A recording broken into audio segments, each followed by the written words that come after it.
गौगंगा ये हमारा सबसे प्रमुख है और इनके जब हम संरक्षण में रहेंगे तभी हम विकास कर सकेंगे।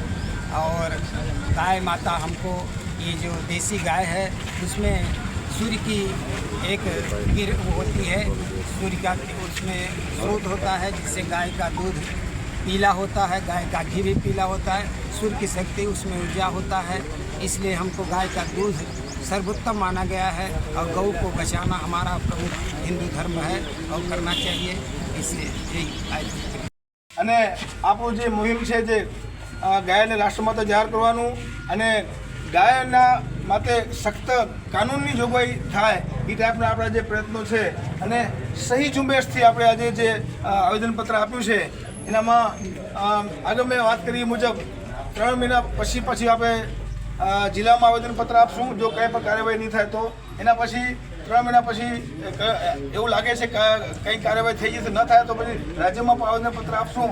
એના પછી 3 મહિના પછી રાષ્ટ્રીય લેવલે પણ આવેદનપત્ર આપી આ ટાઈપના આપણા હવે એક આપણે અભિયાન આ ભારતભરમાં છેડવામાં આવ્યું છે। જ્યારે આ બધાનો સાથ સહકાર આજે જેવી રીતે મળો એવી રીતે બધાને મળતો રહે અને આપણી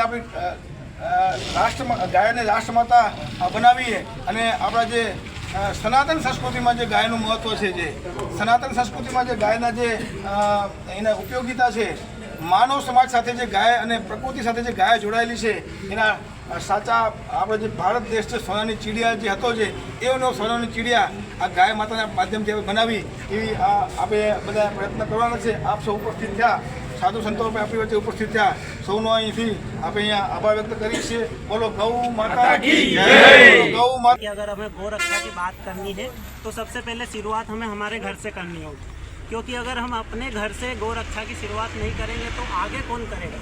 तो हमें इतना करना है कि जैसे हर एक गांव में अगर गौशाला नहीं है तो वहाँ जितने भी किसान हैं हर एक को अपने घरों में गाय तो रखनी होगी, क्योंकि ज़्यादा से ज़्यादा 1 या 2 गाय, क्योंकि गाय की जो अपने को एक ऐसा जानवर है कि बहुत करुणामयी है, प्यार देने वाला जानवर है, आपको कभी भी निराश नहीं करेगा अगर वो रहेगा तो। हाँ, गाय माता जो है वो आपको कभी भी निराश नहीं करेगा, आपके घर में रहेगा। और जो गाय का गोबर है, गौमूत्र है, दूध है, सभी हमारे लिए बहुत ज़रूरी है। और अगर इतिहास की बात करें, पुराने समय की बात करें तो हमारा देश कृषि प्रधान देश रहा है, जहाँ पे हमेशा से गाय की हर एक घर में होना बहुत ज़रूरी था, क्योंकि अगर किसान के घर में गाय या बैल नहीं हुआ तो वो अपनी खेती कैसे करेगा। आज के समय में तो ये आधुनिक साधन चल दिए हैं ताकि गाय वगैरह की या बैल की मतलब जो ज़रूरत थी वो अब नहीं रही, क्योंकि ट्रैक्टर हो गए, कई साधन हो गए। लेकिन पुराने समय में क्या था कि बैल और गाय के बिना तो हमारा घर अधूरा था, बहुत ज़रूरी था उनका होना।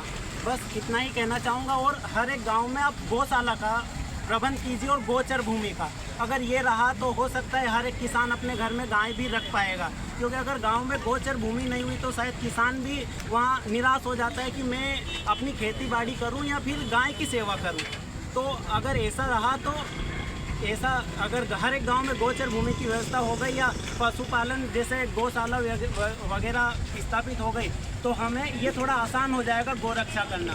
और इसमें थोड़ा युवाओं का होना बहुत ज़रूरी है, क्योंकि आप जो है ये कर सकते हैं, लेकिन अगर किसी से लड़ने की बात हुई या कहीं कोई लेके जा रहा है और वहाँ आपको लगा दिया तो आप वहाँ नहीं कर पाएंगे। वहाँ आपको युवाओं की ज़रूरत पड़ेगी। थोड़े अपने घर के अपने बच्चों को, युवाओं को उस चीज़ में लेकर आइए, वो बताइए कि हमारे लिए क्यों ज़रूरी है। बस इतना ही कहना चाहूँगा मैं। आज नलिया मध्य गौ सम्मान अभियान अंतर्गत जे गौ माता माटेनु सुरक्षित करवा माटेनु भारतभरमा जे अभियान एक चाली रह्यु छे ए निमित्ते प्रार्थना पत्र आपवा माटे आपणा प्रधानमंत्री ने, आपणा महामहिम राष्ट्रपतिजी, आपणा गुजरातना मुख्यमंत्री भूपेन्द्रभाई पटेल साहेब ने અને ગુજરાતના મહામહિમ રાજ્યપાલશ્રીને એક સાધુ સંતોએ જે વાત નક્કી કરી છે કે ભારતભરમાં આપણી ગાય સુરક્ષિત રહે, ગાય માટે કાનૂનમાં જોગવાઈ થાય, કાનૂનમાં સુધારો થાય અને સુરક્ષા પ્રદાન થાય અને ગાયને ગાય માતા તરીકેનો અથવા રાષ્ટ્રમાતા તરીકેનો દરજ્જો મળે, આ ટાઈપની ઘણી બધી માંગો સાથે આ ઉપરાંત ગૌચર, બીજા બધા ગાયની ચોરી, કતલખાના, આ બધા વિષયો ઉપર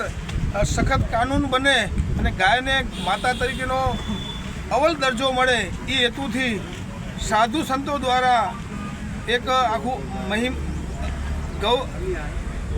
ગૌરક્ષા મહિમ ચાલી રહ્યું છે, ગૌ સન્માન અભિયાન ચાલી રહ્યું છે, જેના અંતર્ગત આજે આપણે નલિયા મધ્યે આપણા સાધુ સંતોની આગેવાનીમાં આપણા અજયગીરી બાપુ, હા નરોત્તમગીરી આપણા વમોટીથી, આપણા ગાયત્રી પરિવારના વિશ્વનાથ પ્રસાદજી અને ગુરુકુલ ભવાની પરથી આપના